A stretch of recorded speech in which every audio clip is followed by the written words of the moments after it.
एक तो आज राजस्थान कॉन्स्टिट्यूशनल क्लब का शुभारंभ हो रहा है।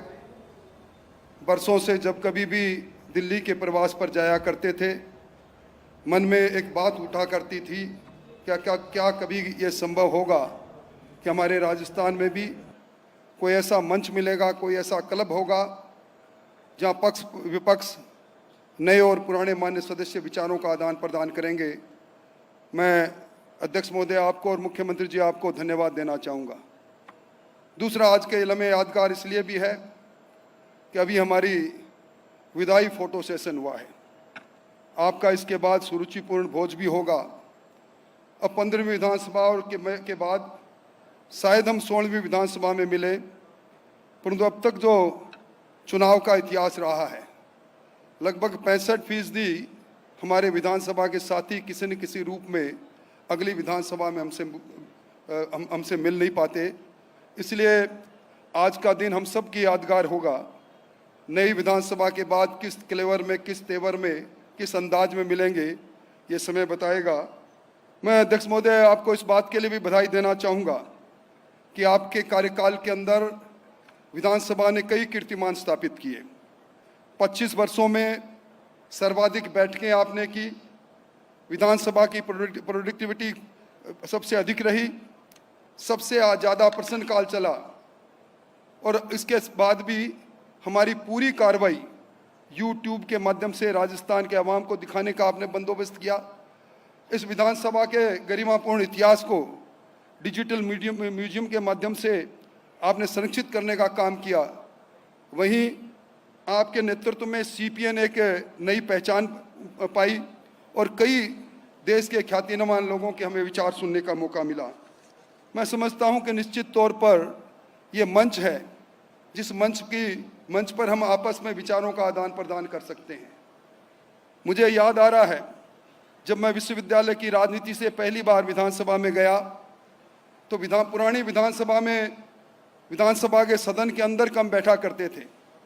एक दिन तत्कालीन मुख्यमंत्री जी ने, भैरव सिंह जी शेखावत ने मुझे कहा कि विधानसभा के सदन में अंदर बैठा करो।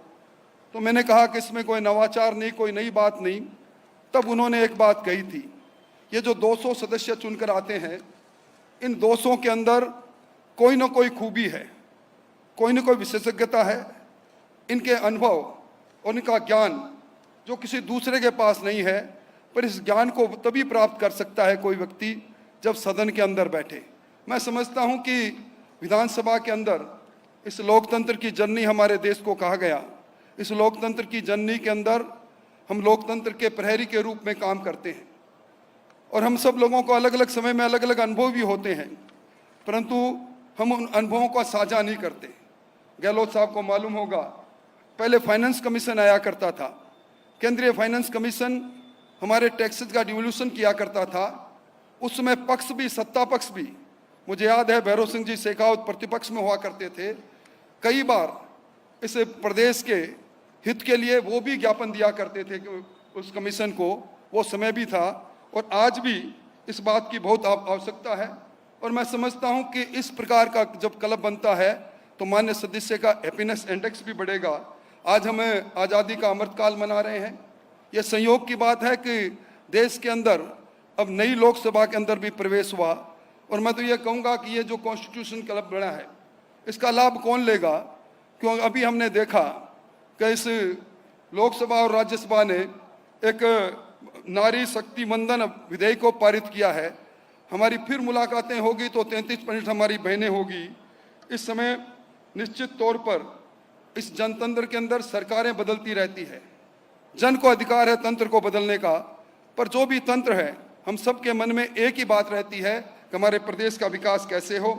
मैं इस अवसर पर मुख्यमंत्री जी आपको धन्यवाद देना चाहूँगा, और संविधान, कॉन्स्टिट्यूशन और संवैधानिक संस्थाएं वैसे भी आपका पसंदीदा विषय रहा है, पर मैं ये जरूर कहूँगा कि अमृतकाल के समय हमारी संविधान और हमारी संविधान की परंपराएं और संविधान के प्रति मान्यता और तिरंगे का सम्मान निश्चित तौर पर बढ़ा है।